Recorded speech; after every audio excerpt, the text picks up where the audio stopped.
Hey family, thank you for joining me in Healing Out Loud again. Lately I've been thinking a lot about possessiveness in relationships and how it often gets confused with love.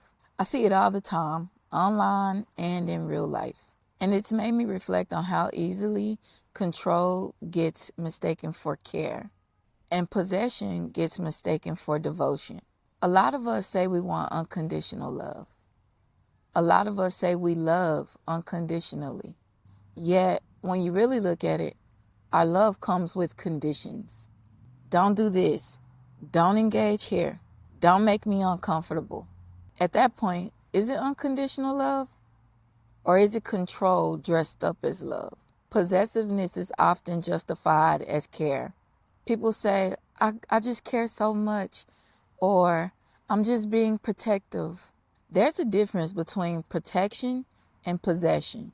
Protection comes from security. Possession comes from fear. Unconditional love is not controlling. It's liberating. And this is just my own belief. You can't really understand unconditional love until you first have self-love. Self-love is one of the highest frequencies there is. Once you learn self-love, unconditional love starts to make sense. In order to love yourself, you have to know yourself. And a lot of us don't know ourselves. A lot of us are afraid to even be alone. Even more than that, a lot of us are afraid to be alone with ourselves. So we stay busy. We stay distracted. We stay in relationships. We stay entertained. Because sitting with ourselves long enough to learn who we are can be uncomfortable.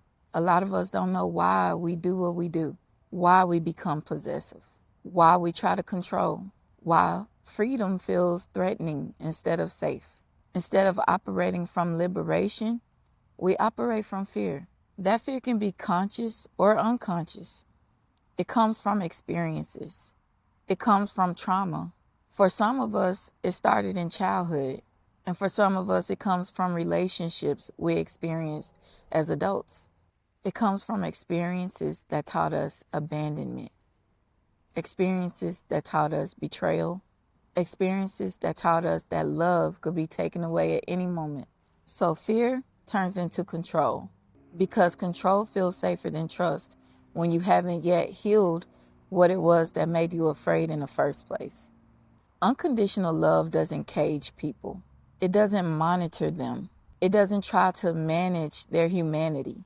It allows, it trusts, it expands. Unconditional love does not mean a lack of boundaries. It does not mean accepting disrespect. It does not mean tolerating cheating. It does not mean abandoning yourself. You can be free and still be monogamous. Possessiveness restricts a relationship. It makes the connection tight. It makes it heavy. It creates anxiety. It creates secrecy. It creates resentment. Freedom lets a relationship breathe. Freedom creates safety instead of surveillance. When someone feels trusted, they're more likely to honor the relationship. When someone feels monitored, they're more likely to shut down. Real love says, I trust you. Conditional love says, I trust you, as long as you behave in a way that soothes my insecurity. And sometimes the hardest truth to sit with is this. The issue isn't always our partner. Sometimes the issue is the wound inside of us that hasn't been healed yet. So, love is not ownership. Love is not possession. Love is not control. Love is choice. Love is trust. Love is allowing someone to be free while choosing the relationship with integrity. When love is rooted in self-trust instead of fear, it doesn't need to cage anything. It doesn't need to monitor anything. It does not need to control anything. It simply exists, secure, expansive, and at peace. That kind of love hits different. That kind of love breathes. That kind of love heals. Take what resonates and leave what doesn't.